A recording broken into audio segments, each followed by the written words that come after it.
안녕하세요. 저는 경기도 시흥에 사는 30대 여자입니다. 돌싱이고 아이는 없어요. 아이 갖는 거 미루다가 남편과 사이가 나빠지면서 결혼 2년 채 안 되어 이혼했습니다. 이혼이 빨랐던 거에 비해 연애는 3년이나 했어요. 연애 때는 저에게 곧잘 해주고 결혼하면 사랑받고 살 줄 알았습니다. 남편이나 저나 둘 다 장남 장녀라 부모에 대한 책임감은 어느 정도 있어요. 남편과 제가 달랐던 건 친정 부모님은 우리 부부가 잘 사는 게 더 중요하다고 여기신 반면 시댁은 자식은 물론 며느리도 자기들을 부양하는 수단으로 생각했다는 겁니다. 제가 이혼한 이유는 남편은 언제나 시댁 편을 들고 저를 외롭게 했기 때문입니다. 결혼하고 나서 친정 부모에게 똑같이 잘하는 건 바라지도 않았지만 나와 내 부모에게 그렇게나 소홀히 하는 사람인 줄도 몰랐고요. 크게 기우는 결혼을 한 것도 아니에요. 솔직히 말해 남편은 맨몸으로 저한테 장가왔습니다. 친정 부모님은 여유 있는 분들이세요. 두 분 다 퇴직 후 연금 받고 계시고 친가 쪽에서 땅을 물려주셨는데 보상을 받아 큰 돈이 있었어요. 저 결혼할 때 30평대 집 장만해 주신 것도 친정입니다. 시부모님은 노후 준비도 전혀 되어 있지 않았고요. 시아버지가 몸이 안 좋으셔서 수입원이 없었고 65세 되신 시어머니가 그때까지도 식당일 같은 거 하시며 생계를 꾸려가셨어요. 물론 저 결혼하고 시동생들 취직하고 나서는 그만두셨지만요. 남편 쪽에서는 결혼할 때 시아버지한테 예물 받은 거 외에 다른 도움 전혀 없었습니다. 그래도 불만은 없었습니다. 남편이랑 미리 얘기됐던 부분이었고 그때 남편이나 저나 적지 않게 벌었으니까요. 둘이 벌면 잘 살자 했었어요. 우리 친정 부모님 역시 경제적 격차가 나는 남편을 무시하지 않으셨습니다. 형편이 어려운 시댁에도 아무것도 바라지 않으셨습니다. 둘이서 행복하게 잘 살면 엄마 아빠한테 효도하는 거다. 우리한테 갚을 생각하지 말고 둘이 행복하게 잘 살아. 라고 하시며 늘 지지해 주셨습니다. 문제는 시댁 식구들이 남편에게 경제적으로 정신적으로 의존을 과다하게 하고 있다는 걸 몰랐다는 겁니다. 남편은 3남매 중 장남이었는데 어찌나 책임감이 투철한지 결혼하고 나서도 시댁 식구들이 원하는 걸 전부 감당하려 했습니다. 저한테 자주 했던 말이 있는데요. 자기 부모님은 세상에서 제일 고생을 많이 하고 자식들을 위해 애쓴 부모라고 늘 안타까워했었어요. 내가 이만큼 사는 게 다 우리 부모님 덕분이야. 동생들 시집 장가 갈 때까지는 내가 지원해주고 도와줘야 해. 당신도 이건 불만 갖지 말았으면 해. 그동안 부모님 고생만 하신 거 내가 갚아드리고 싶어. 우리 아버지 아프신데 앞으로 살면 얼마나 사시겠어? 당신 마음은 충분히 알겠어. 그렇지만 결혼했으면 우리 부부가 먼저잖아. 큰돈 쓰려면 나한테 꼭 말해주고 상의했으면 해. 당신 부모님 용돈 드리는 거 불만은 없지만 결혼 전처럼 시동생들까지 챙기는 건 오버야. 다들 앞가림 하는데 이제는 알아서 해야 하는 게 맞아. 걔네가 벌어도 부모님 갖다 주고 남는 게 뭐 얼마나 되겠어. 당신이랑 나는 둘이 버니까 여유롭잖아. 잘 사는 우리가 도와주는 게 맞지. 남편은 우리 부부가 우선이라는 저의 말에 동의하지 않았습니다. 남편과 이런 대화를 하면 저는 속이 답답했습니다. 솔직히 말해 남편이 윤택해진 건 결혼 후 저의 덕입니다. 대출도 없죠. 집도 있는 데다 애 없으니까 큰돈 쓸 일도 없고요. 게다가 월급은 각자 관리하고 공동생활비를 냈으니 자기 쓸 돈으로 계속 시댁에 퍼주고 싶어 했습니다. 그야말로 세상에 둘도 없는 효자가 우리 남편이었네요. 왜 효자 남편과 살면 힘들다는 말이 있죠? 효자는 좋은 의미임이 분명한데 왜 남편이라는 말과 합쳐지면 여자들은 기겁을 하는 걸까요? 아마 직접 겪어보신 여자분들이라면 아실 겁니다. 왜 효자 남편과 이혼하는 일이 흔한 일이 되었나 생각해 보니까요. 이혼하고 깨달은 거지만 가장 큰 이유는 결혼하면서 새로 꾸린 본인의 가정과 결혼 전 본인이 속해 있던 가정을 분리하지 못해서 생기는 것 같아요.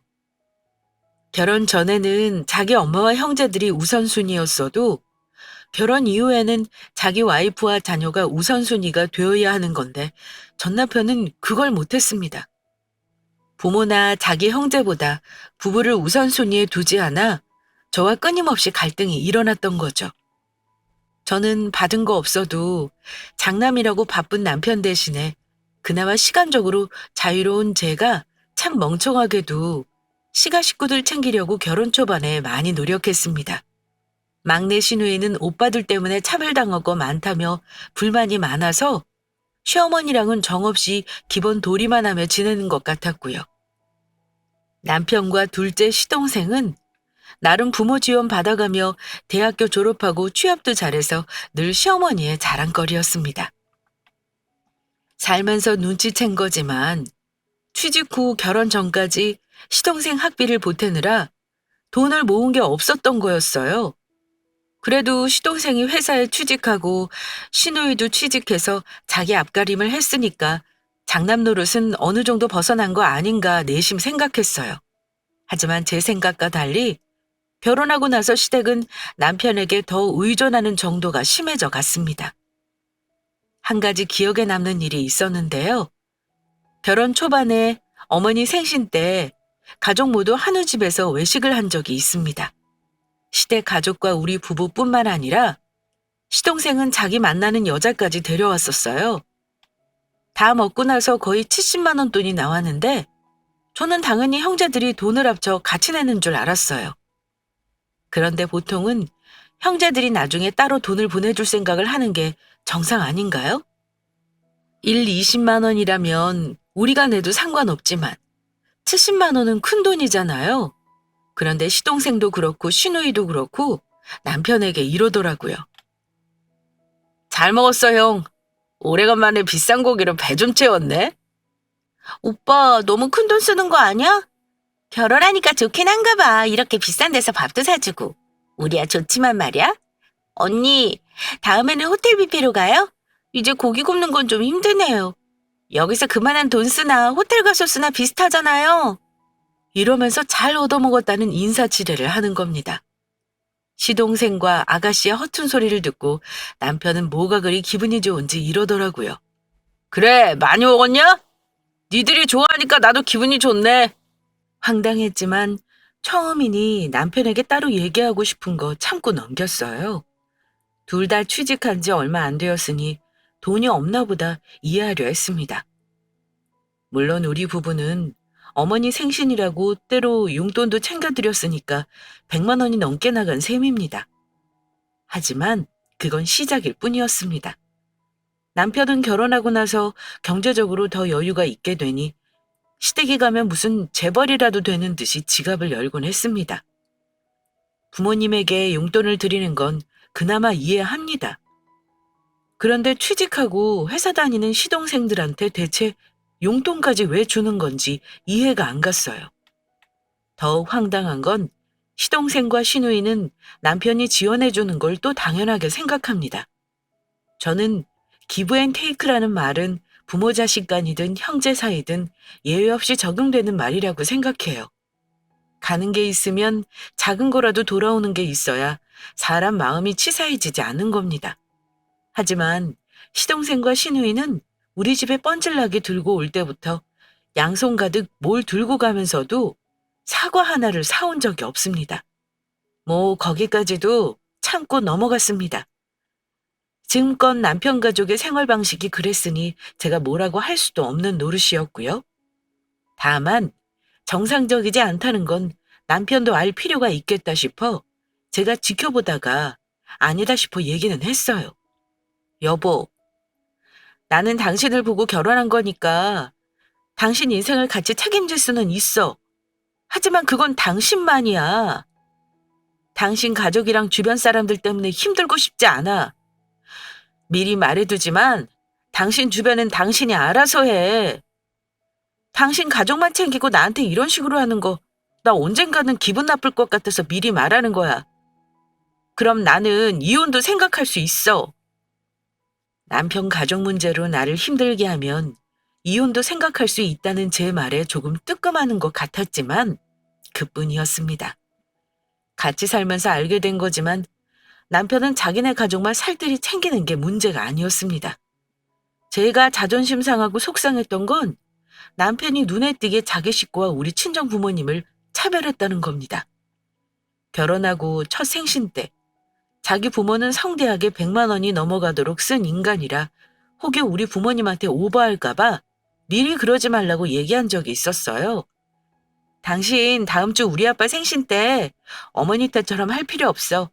용돈은 내가 따로 챙길 테니까 집 근처 깔끔한 한정식만 당신이 예약 좀 해놔. 괜히 부담 가질까 봐 얘기하는 거야? 그랬더니 남편은 전혀 고민도 한 적이 없다는 듯 이런 말을 하더라고요. 여보, 한정식 집이면 1인당 최소 3만 원은 하지 않아? 처제 둘이랑 우리까지 하면 거의 20만 원 돈인데 무슨 한 끼 식사에 돈을 그렇게 놨어? 당신이 내놓은 거면 몰라도. 남편이 20만 원 쓸 걱정부터 하길래 너무 황당했죠. 아니, 지금 당신 20만 원이 많다는 거야? 당신 부모 생일에 100만 원 돈 쓴 거 잊었어? 내가 비싼 돈 쓸까 봐 그럴 필요 없다고 한 건데 뭐가 어째? 당신 부모만 부모냐? 장인어른이랑 장모님은 여유가 많으시잖아. 평소에 더 좋은 데 많이 다니시는데 꼭 그래야 해? 자식들 부담되는 거 알면 오히려 그냥 집에서 하자 하실 것이지 왜 식하지? 그럼 처제들이랑 얘기해서 얼마씩 돈 걷자 그래. 표정은 어찌나 진지한지.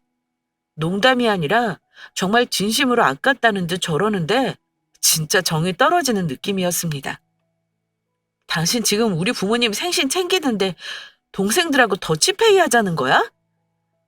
한 끼 식사 얼마나 한다고 아직 돈도 안 벌은 동생들한테 돈을 내라 그래.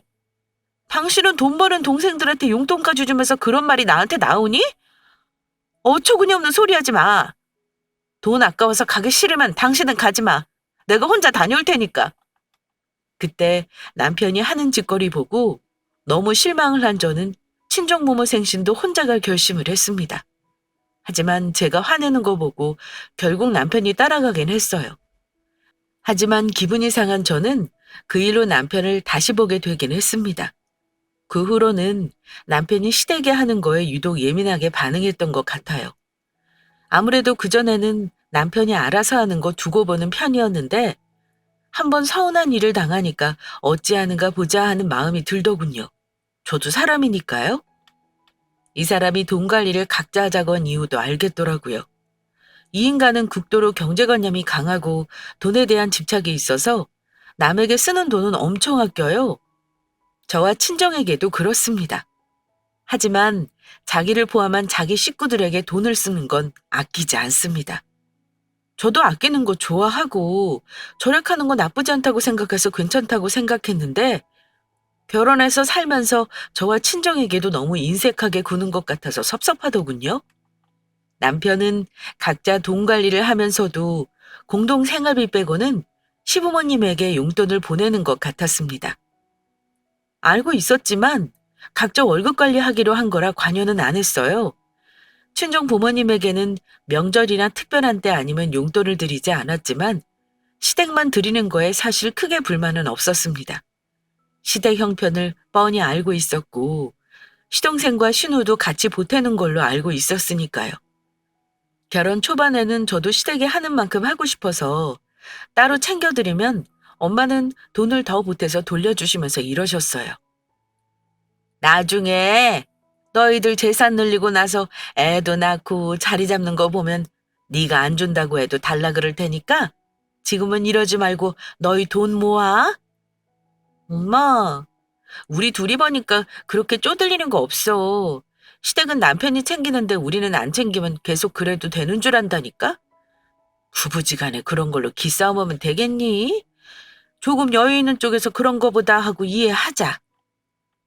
그래도 부부라면 얼마가 시댁에 가고 가족 모임 때는 얼마 정도 쓰는 건지 서로 공유는 해야 하는 거라고 생각해요. 그래서 남편에게 시부모님 드리는 용돈을 물어본 적이 있습니다. 어머니한테 생활비 얼마씩 드리는 건지 말해줘. 아무리 당신 월급으로 드린다고 해도 나도 알고는 있어야지.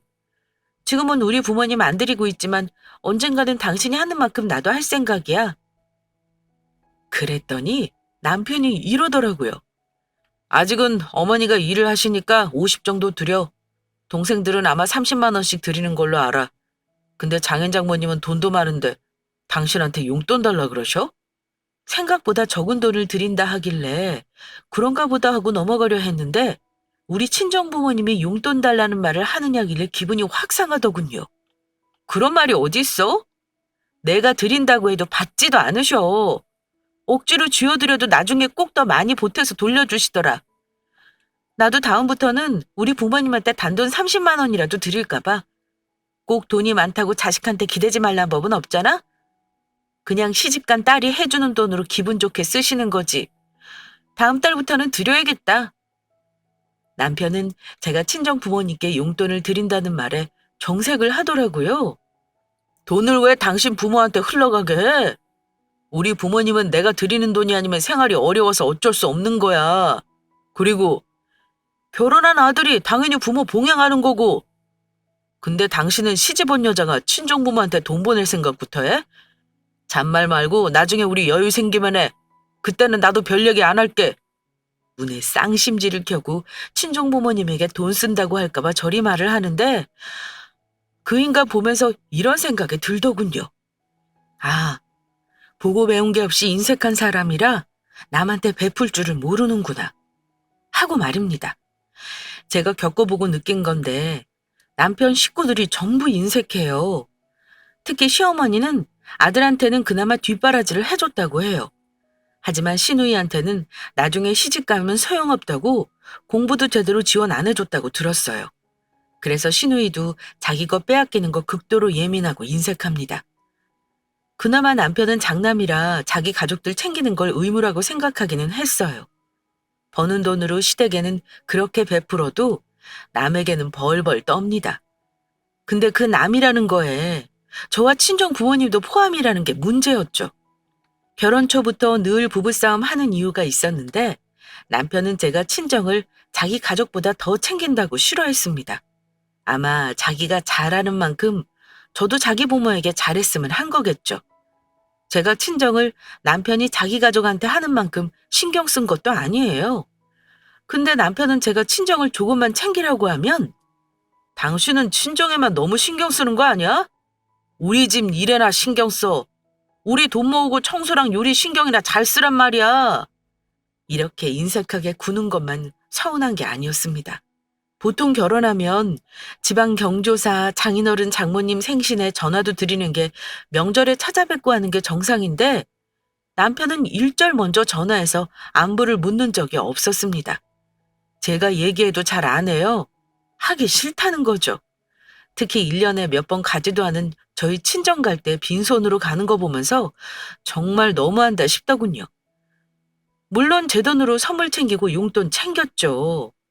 하지만 남편은 기본적으로 우리 부모를 챙겨야 한다는 기본 개념이 없는 것 같았습니다. 저는 그 집의 며느리돌이 다 했어요. 저는 제 할 도리 다 했는데 남편은 절대 저희 부모님에게 먼저 전화로 안부를 묻는 일 없어요. 부모님 생신이든 명절이든 마찬가지입니다. 인정머리 없고 인색하고 야박하기까지 한 사람일 줄은 몰랐습니다. 연애할 때는 저한테 돈도 잘 쓰고 시원시원한 성격인 줄만 알았는데 전혀 아니더군요. 정말 웃긴 게 본인 몸 생각해서 비싼 영양제는 돈 안 아끼고 사 먹습니다. 자기 부모님 비싼 홍삼도 철마다 턱턱 갖다 바쳐요. 그거 보고 저도 우리 부모님께 똑같은 홍삼을 사서 보내드린 적이 있었어요.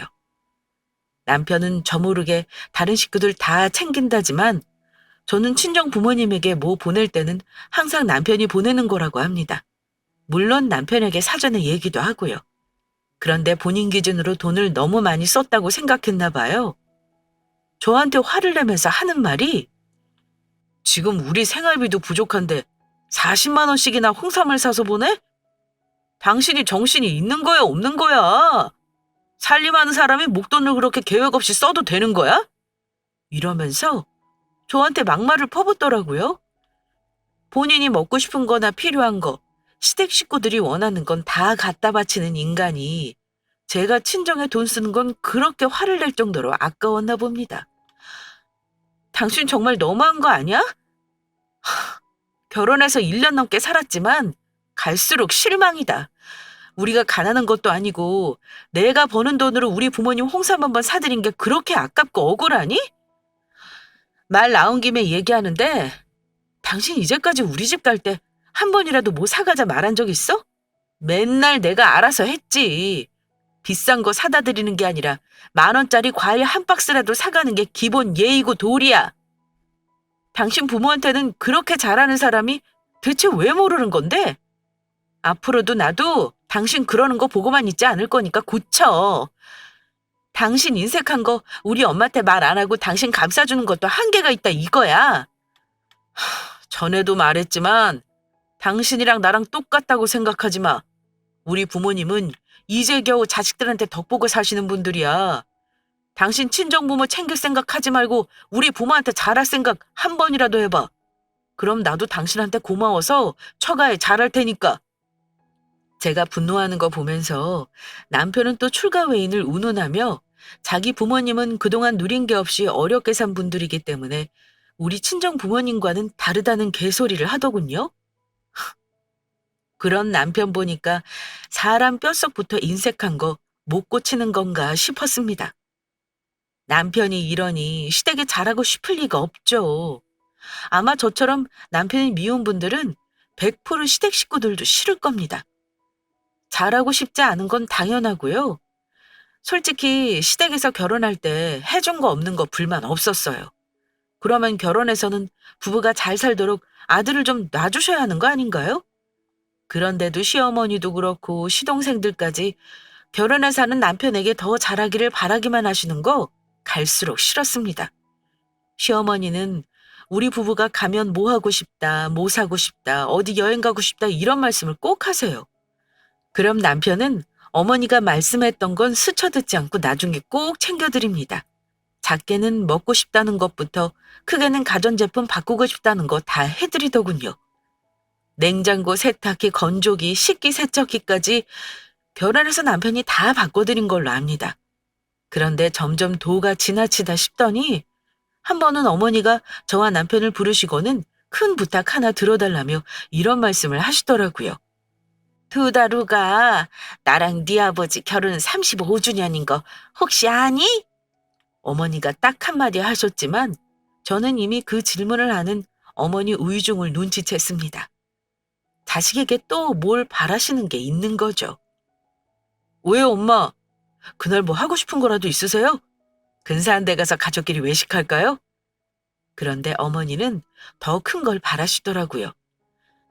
마시는 거야. 얼마든지 먹을 수 있으니까 됐다. 이제 네 아버지나 나나 더 늙으면 비행기 타고 해외는 못 갈 것 같아서 그러는데 처음이자 마지막으로 해외여행 한번 보내다오. 너무 먼 데는 싫고 내 친구가 그러는데 하와이가 딱 좋다 그러더라. 너희도 같이 가고 둘째랑 막내도 다 같이 한번 가고 싶은데 어떠니? 누가 하와이 다녀온 게 부러우셨던 건지 먼 곳은 싫다 하시던 분이 그 비싼 하와이 여행을 바라시더라고요. 이미 마음 먹으신 거라 안 된다고 거절하기도 애매했고요. 다른 여행지를 권해볼까 머리를 굴리고 있었는데요. 남편은 아주 시원스럽게 대답을 하더라고요. 엄마, 하와이 가고 싶으셨어요? 당연히 보내드릴 수 있죠. 가족끼리 여행 가고 맛있는 거 먹으려고 돈 버는 건데요. 여보, 당장 내일부터 여행사 알아봐. 미리 알아봐야 좀 더 싸지? 저는 황당해서 대답도 못하고 남편을 쳐다봤습니다. 그런데 어머니가 저를 보고는 기분 나빠하시며 역정을 내시더라고요. 너는 왜 그러니? 뭐 못마땅해? 남편이 능력 좋아서 부모랑 동생들 다 데리고 여행 간다고 하면 고맙습니다 하고 따라 나서면 될 것이지. 뭐 그리 불만 가득한 표정으로 앉아있느냐는 거야. 어머니는 제 표정을 보고 눈치를 채시고는 저렇게 타박부터 하셨습니다. 네, 어머니. 이 사람이 자기 돈으로 여행 경비 다 할 생각인가 보네요. 저야 좋죠 뭐. 남편 덕에 하와이도 한 번 더 가보고요. 머릿속으로 계산기 두드려봤지만 아무리 적게 계산해도 우리 가족들 다 끌고 가는 비용은 1,000만 원이 넘게 나올 듯 했습니다. 하지만 남편이 결정한 거니까 당연히 자기 돈으로 감당하겠거니 했어요. 그런데 그날 집에 가면서 이 인간이 저한테 한다는 말이 당신은 절반만 보태. 내 동생들도 아마 조금씩 보탠다고 할 거야. 당신도 가는 거면 당신 경비는 부담할 생각 있었을 거 아니야. 경비 절반 당신이 부담하면 나도 부담 적어서 좋지 뭐. 여행사는 당신이 알아볼래? 이러길래 저는 단칼에 싫다고 했습니다. 그럴 거면 나 안 갈게. 나는 별로 가고 싶은 생각도 없어. 나 안 가면 돈 안 보태도 되는 거지? 당신 가족들끼리 오붓하게 가는 게 더 좋을걸? 나 끼면 도련님이랑 아가씨나 불편할 거 아니야. 당신 마음대로 정한 거니까 당신이 동생이랑 알아서 부담해. 난 안 가. 그런데 제가 안 간다는 말을 하자 남편은 불같이 화를 내더라고요. 당신은 이 집 식구 아니야? 우리 식구끼리 가라니 무슨 개소리야. 당신 설마 돈 보태기 싫어서 그래? 정 부담되면 3분의 1만 보태던가. 굳이 분위기 망치는 나를 데려가려는 건 뭐야? 난 안 가고 돈도 내기 싫다니까? 그럼 우리 부모님이 얼마나 서운하시겠어. 장가간 아들이 혼자 따라가면 어머니가 좋아하시겠냐고. 고집 부리지 말고 내 말대로 해. 이번에 당신이 도와주면 나도 당신 부모님 모시고 여행 한번 다녀올 테니까. 남편은 우리 친정 부모님을 갑자기 얘기하면서 저와 협상을 하더라고요. 근데 남편이 우리 친정 부모님 여행 같이 가겠다는 말을 들으니 그때는 제가 한번 수그리고 남편에게 말했습니다. 그래? 당신 그 말 지켜야 해.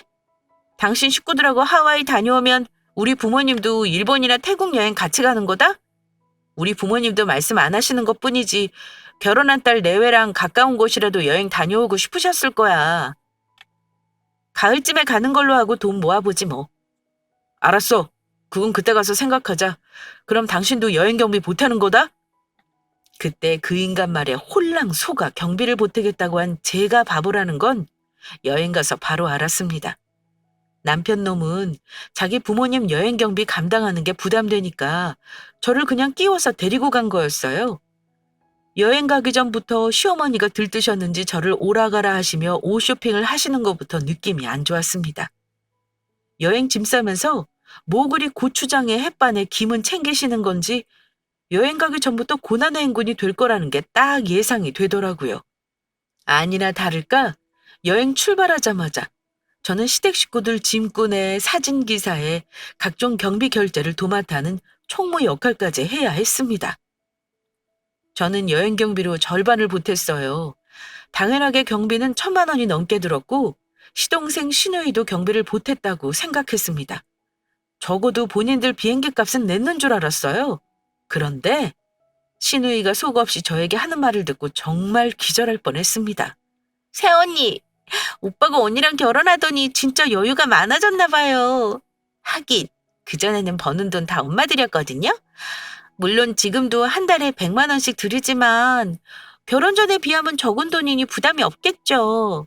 어쨌든 이번 여행 오빠가 전액 부담한다길래 걱정했는데 오빠가 굳고 돈을 안 받으려고 하더라고요. 언니랑 오빠 덕에 남들 신혼여행으로 간다는 하와이도 가고 진짜 고마워요, 언니. 신우이가 묻지도 않은 말을 술술 하는 거 들으면서 두 가지 남편의 거짓말을 알았습니다.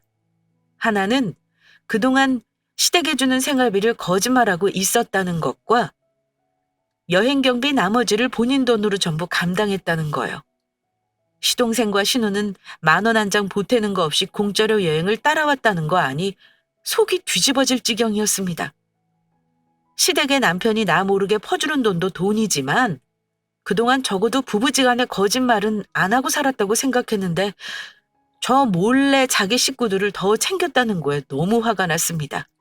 그래도 여행지에서 제 기분대로 행동할 수 없어 참고 또 참아가며 그 집 종년 노릇 다 해주고 돌아왔습니다. 그 정도면 저는 할 도리는 다 했다고 생각했어요. 저는 여행 가서 시댁 식구들 하는 거 보고 완전히 질려버려서 가능하면 연은 끊고 살아야겠다는 결심까지 했습니다. 남편에게 느낀 배신감이 너무 커서 여행 다녀와서 한동안 말도 섞지 않았어요. 저 나름대로 정리할 시간이 필요했거든요. 결혼 기간이 짧을 경우 이혼 방법은 뭐가 더 나에게 유리한지도 알아봤고요. 한두 달쯤 흘렀나? 저는 남편이 시댁과 하와이 여행 가기 전에 친정 부모님 모시고 여행 가겠다고 했던 약속도 잊고 있었습니다. 어차피 남편과 이혼 고민하는 마당에 그까짓 약속 안 지켜도 그만이었고요.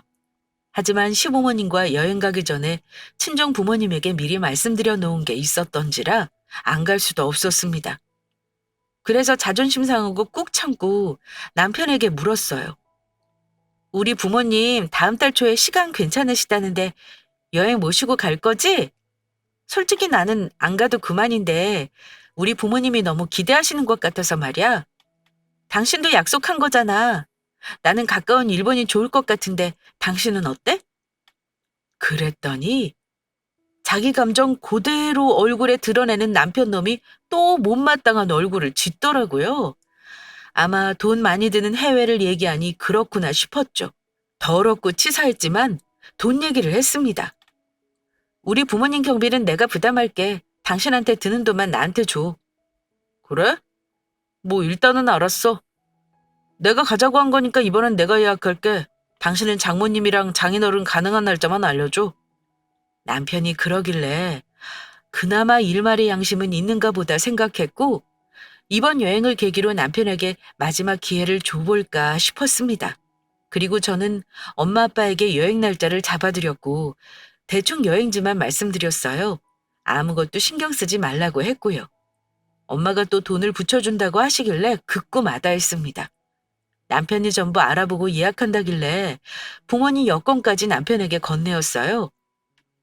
그런데 여행 가는 날이 한 달밖에 안 남았는데 날짜가 다가와도 남편이 별 말이 없는 거예요. 여행 예약했냐고 몇 번 물었지만 그때마다 알아서 준비하고 있다고만 말만 했고요. 저는 남편 말을 그래도 믿었습니다. 그러다가 여행이 일주일 앞으로 다가왔을 때 제가 남편에게 참다 못해 말했어요. 면세점 미리 준비해 놓을 거니까 비행기 티켓 좀 알려줘. 그래야 미리 구매할 수 있거든. 당신 여행 일주일 전까지 가타부타 말이 없으면 어쩌자는 거야? 우리 부모님도 답답해 하시잖아. 그런데 남편이 머리까지 극적이며 난감한 듯 저에게 이러는 겁니다. 여보, 사실은 말이야. 내가 고민하다 다른 데 예약했어. 뭐? 다른데 어디? 숙소를 바꿨다는 거야? 내가 예약하라는 숙소 말고 다른 곳? 제가 놀라서 묻자 남편이 다시 대답했습니다. 아니, 그런 게 아니라 일본 여행이 아니라 국내 여행이 나을 것 같아서 내가 바꿨어. 지금 날씨에 춘천 좋잖아. 굳이 해외를 가야 하는 이유가 있어? 우리나라도 좋은 곳이 얼마나 많은데. 내가 어르신들 좋아할 만한 시설 좋은 캠핑장 예약해놨어. 가족 단위로도 많이 온대. 사실 당신 말대로 처음에는 해외여행 예약하려고 알아봤더니 일본도 무진장 비싸더라. 장인어른이랑 장모님은 우리나라 아니더라도 해외여행 가끔 가신다며. 같이 가는 게 중요하지 해외는 굳이 갈 필요 없잖아. 이러는데 순간 남편이 너무 미워서 머리통을 때릴 뻔했습니다. 당신 미쳤어? 결국 또 돈. 우리 부모님한테 쓰는 돈이 그렇게 아깝니? 뭐 캠핑장? 당신 같으면 해외여행 가신다고 기대하시는 부모님한테 캠핑장으로 바꿨다고 말할 수 있겠어? 당신 진짜 너무한다. 여행이고 뭐고 다 때려치워. 억지로 갈 필요 없어. 예약한 거 취소하면 다 환불도 못 받아. 당신이 말씀 못 드리겠으면 내가 장모님께 말할게. 그냥 캠핑 가자. 왜 굳이 해외를 가겠다는 거야? 나 돈 없는 거 알잖아. 그걸 말이라고 해? 내가 알아서 할 테니까 집어쳐. 다시는 우리 부모님한테 연락하지 마. 나 이제부터 당신하고 남남이야. 네가 나를 이런 대접하는데 당신 아내로 살 이유가 없는 거 아니야? 이혼할 거니까 당장 내 집에서 네 짐 빼서 나가. 싹싹 빌어도 모자랄 판에 남편은 제가 이혼하겠다는 말에 외려 큰 소리를 치더군요. 이혼은 뭐 혼자 하냐? 당신 부모님은 뭐 이혼 허락하실 것 같아? 우리 둘만 잘 살면 된다는 분들한테 그깟 여행이 뭐라고. 당신 우리 부모님 모시고 하와이 갔을 때 종일 죽상으로 다녔던 걸 알아? 그거 보면서 어머니가 나한테 너한테 화난 거 아니냐고 계속 물어보셨어. 나도 나름 너한테 화내고 싶은 거 참은 거라고. 근데 내가 너네 부모 모시고 일본까지 가야 되겠냐? 그동안 나랑 우리 부모님한테 짠돌이처럼 인색하게 군 결과는 이혼이야. 알겠니?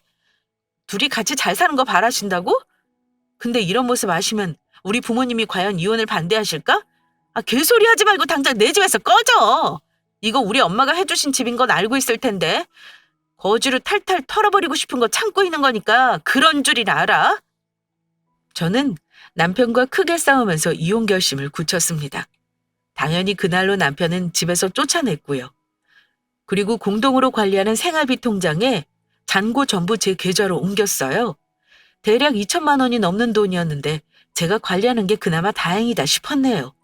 근데 통장에서 돈 빼자마자 그 인간이 전화해서 이러는 거예요. 여보, 통장에 돈 다 어디 갔어? 내 돈 말이야. 우리 같이 모으는 통장에서 돈 빼려고 했더니 잔고가 없대? 당신이 뺐어? 이러면서 어찌나 다급하게 묻는지, 다급해하는 남편놈이 어찌나 고소한지 이렇게 말해줬습니다. 내가 전부 뺐어.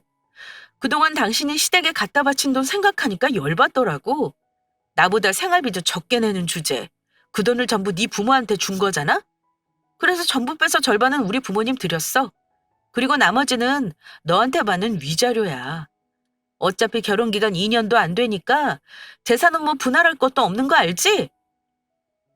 그 인간은 아주 절박하게 사정하더라고요. 그래도 내 돈은 돌려주라.